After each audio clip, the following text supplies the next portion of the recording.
Ole voingan video chuan Bruno kan ti dona Bruno chuan assassin emblem kan man chuan hei man theya tin marksman emblem kan lak chuan in hei man thei bokani critical chance le critical damage le weakness finder hi kan mang down ani mi video dangte han en kan han view vel chuan in what's up people han ti vel te khan ching em ema han ti ve mai te potsa kom view ani amara chu voin chu hei Bruno kan than ti na chan tur taka chu hemi account ka ho sak hianin request value leonia chumi awang chuan kan ngai poimo masalok ton ani ti chuan Bruno kan lang Bruno hi kan hriat angin mm a chuan escape nei chapol takania flicker purify inspire aegis milde vekani eng poni se purify mo inspire mo hilatai lamo ti chuan a hero kan lu don ani le hey subscriber te kan han nei ve nual to alomom thin khop moya I viewers te WhatsApp group a kan om du chuan video ma salama ka da kha admin than khatin an lo revoke lo moya a link ka lu thailo nom nual moya khami wang khanin link thar ka da le to ka video noi a hian in lo en zelanga description a khantin ka channel a hian playlist ka siama playlist a khan basic guides big le live stream big kha thanin ka da to I chumi pia lama chuanin I helpline ang engemaw adang ho video kha ala tam lutuk lo wangin I hloming kala da lem lova ka ron da bok anga ti chuan voin kan video chu tlemin a thui deuh mai theya hemizo a hianin name change card khami 50 dice man kha ka soi fiatel dona video tawlama in lo thlir don nia ti chuan Bruno chu a passive attrain kan tran don ani Bruno hianin a skills manga enemy fu piang hianin a critical chance hi 2% in asteka chu voi so mastek the 20% in ani chu ti chuanin engeni a mechalex kan don ngani he hianin enemy a hianin extra damage chu apelutuka amar chu attack speed atang hianin 50% chi again ani Bruno hian chu a passive venia ti chuan first skill chuan hei hi nia first skill kan up ma saber zelanga second skill nen second skill last anianga ultimate ni re boxela ti chuan a first skill chu damage bot ka da menga hei hi first skill ania ti chuan kan hmuang khon ku critical chance ku sang tel tir ani Bruno hi ti chuan first skill a iman che hian ku ni tani chuan a ball khu iman fu chuan a man non char the hei iman thel ero chuanin heta de om chuanin a dot le pet ka khu ball khu bo thaka a skill si cool down ta thin ani ti chuan kan hmuang khon ku a ball khu I char le zel chuanin damage khu na deuina inflict ta ni amara chu hei hianin item atanga attack speed rang hi 50% chi a pethung ta mara chu he ball hi a crit damage ana ani 1000 khu en ula engma item kala pero level 15 satli ani tuna hianin ti chuan a damage khu 613 369 613 785 613 368 613 ania 1308 thlengin critical damage khan nei ta ni chu level 15 ania level 1 atangin han en le lokela level 1 a ku 463 785 988 day nei ta ni item pe mi lovin khumia wang khonin Bruno hi hemi a first skill manga a ball hi ilo char le zel phei chuanin enge ni damage early han anei pi lama hianin infama nuam ni jungle te hingam big ni ku a first skill tho dan chu ni a ball hi iman non chung chu tian iman chung chu a man thei ta ni ti chuan second skill kan sai fia leang second skill chuan ama hi thui taka dash tira hei idu zong in tian I dash phei theya escape atana tha ani chumi pia lama chuan heitun han no cd ka da lo ani chuti chungchuan khu enula angeni khumi pia lama khon a first ball hi achar thei bokani no cd ka da lo kang lo en lo kang aron le ta hi ilo char thelpon han pet mala ikal chuan a ball khan ron zui tho che ni second skill ne combine chuan mo chumi wang chuan I ball a kha iwa char thel ta ni antina me he level tang hian te bounce kha i char thel ta second skill aron let thlen ma de khan second skill in han mangla chun a ball hin a zui che ni en la i char thel ta ni ti han ti la he a zui mai che ni ka kha man dan pakhat ani a second skill chu ti chuan a ball hi char lo chun khu above ve me ma kon ti chun hi a cool down don first skill hi cool down nga abul tangai me le ngai don ma sei char chung chu khoi na thei ka ti kha ti chuan second skill hi man dan thadeu mai lom le a chu enemy hi stan ani khu astan ani hei khumi astan a khu a tha maya a chan chu I anti-ram me gusion in a mark to che a blade so ma chua to gusion in a ron mark che a aron thlen don te a khanin ti zong hian han ti la ama khalu heina vir rei don ani ti chuan I thilo the ni kha khami tang te khana tha ama hi charge suala ole me ma taret chungai omai taret chungai omlai ron mark che a an ron thlen don I bul ron thlen don che khan han dash ke ola lu heinan ma ni khai per shap theini khai second skill cc anaya tin dash escape anei bokani ti chuan ultimate vethung hi enemy an tampa ole aden ani for example damage bot pani ka dang damage bot pakhat ka da chuan ultimate me hian knock back pira ma hian a pe ringot ta voi khat ma se enemy hi pani in nei takan om chuan a bounce sar ani ultimate hi khu a bounce sar mai ni khu kumi wang khuanin I pathum om ta se damage an dong vekem kan nang ku an pathum khan damage khan in don chok vek thomai ni maro chu damage kha atam to lo ta pani ang ka chon amaro chu kan soyang in Bruno chu mi pakhat chau ain pani an omte pathum an omte khan a damage hi a inflict thui zo ka wangin anin nei phei chuan eng hero nge counter kan chelo mai theya hero thar kopol en kupa ti mi kha te kha a sakai neng khan an om dun tlat sia chumi wang chuan tha nuam ani Bruno tan hian a counter ani kha te khamo chu wang chuan kha khan a sakai kha ron chua zo to a skill step man zo to chuanin an tlan dun la ya kha han alti la Bruno hian anin nei tlat to wangin an thi thak the ani a chan chu anin nei hianin a ball li a thlok rang le zola chumi wang tak chong khu kan huang ko anin nei chuan a ball hi a bounce ranga damage pon nei na zo kani chu wang zonin crit damage a full build top hai chuan ama hi aden ve ni kha Bruno skills dan tlang pui kan man dan tur tlang pui chu nia ti chuan a build kan soyang earlier in farm don awangin hei la kanom thin raptor machine ti te beast killer kan ti te star shot kan ti te la kanom thina a attribute aman ngai to hen attribute pe hi atam lem si lo chu ai chon level 2 hi laila leita kan thal le du thawani chumi wang chon level hemi hi level 3 level 2 level 1 hemi len hi level 3 nia hemi len hi level 2 nia hemi len hi level 1 level 2 zel hi laila ti chuanin leita kan thal le du thawani atlom jok boka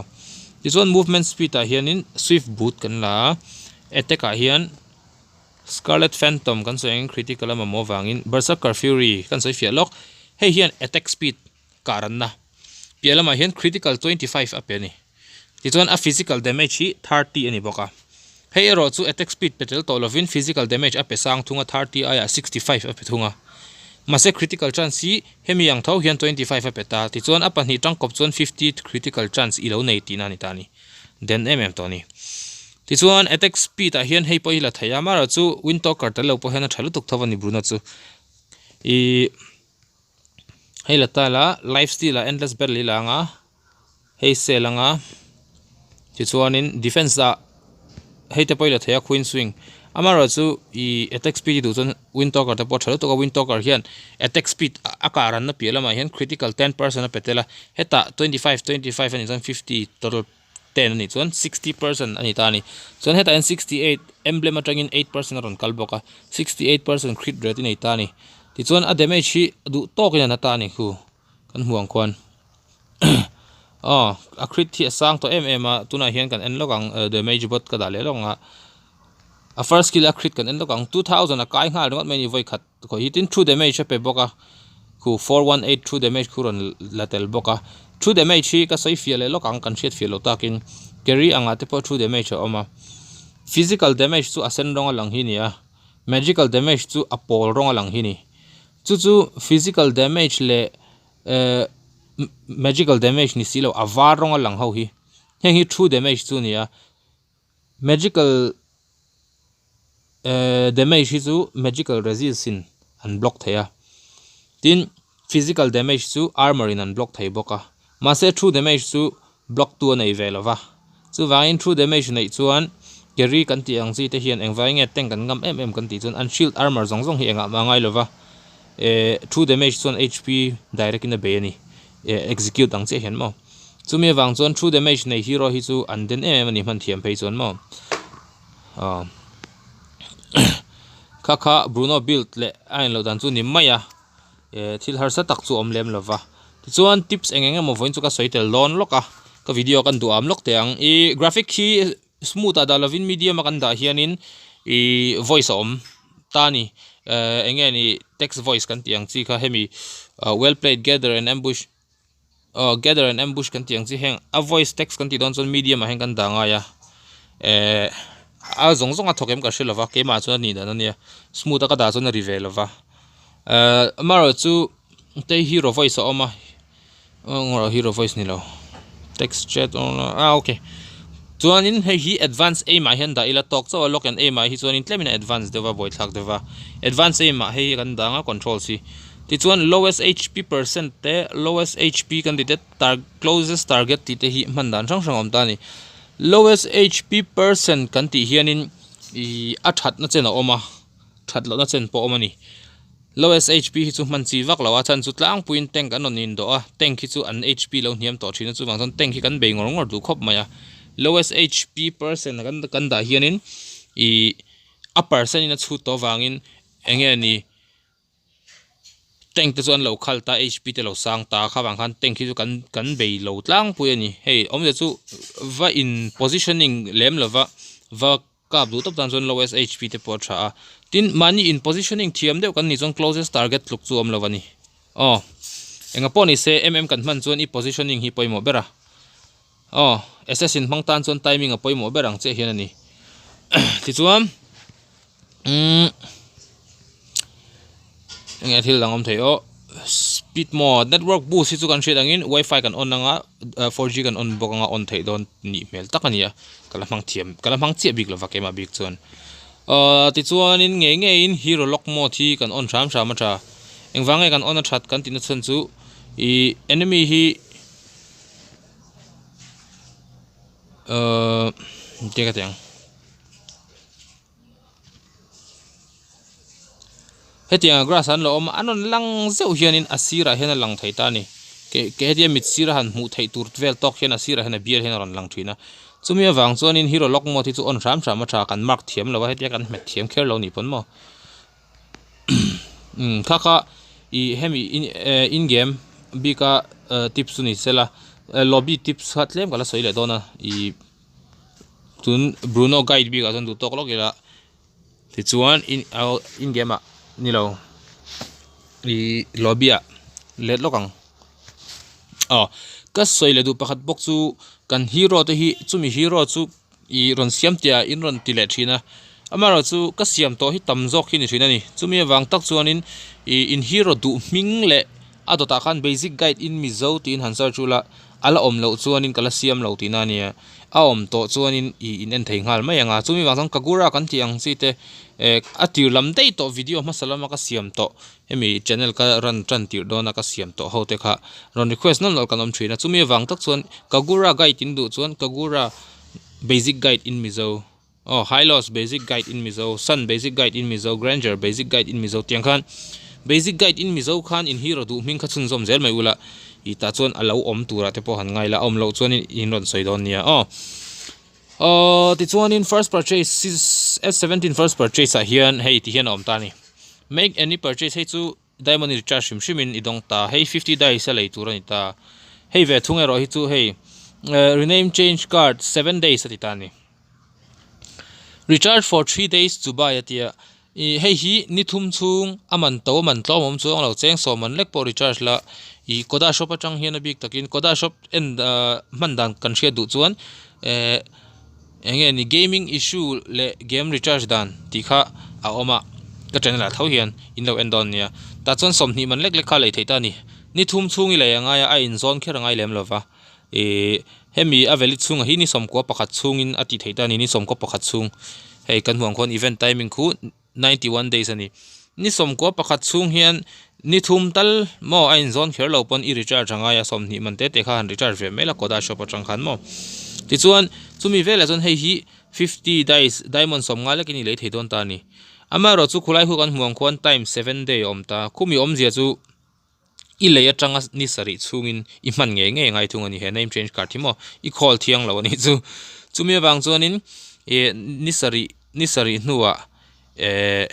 yang lo thei chota ni ti chuan khu 3/3 ti khu oma voi thum I recharge ni thum chung I recharge to chuan 3/3 khu lang tong ni khat chawi la recharge chuan 1/3 ani nga thiang khan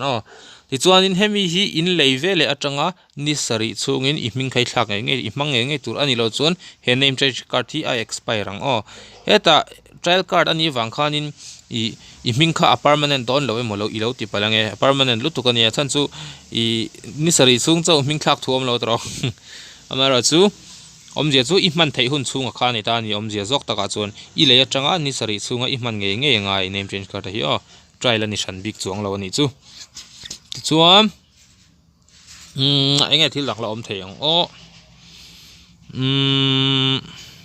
emblem set te chu kan soi view to inga ria purchase a hianin 79 cheng so man hi oma voi khati lei theya ti chuna bak chu somriat man ani le lei to khami wang tak khan somriat man le ai kha chon somni man te ni ni han recharge kha chu thir har salutuk ponit lem lovin ka ria tro chuan khang ho kha ni de umain ka ria tun kan englawa chuanin kan video bi ka chuanin ti chuanin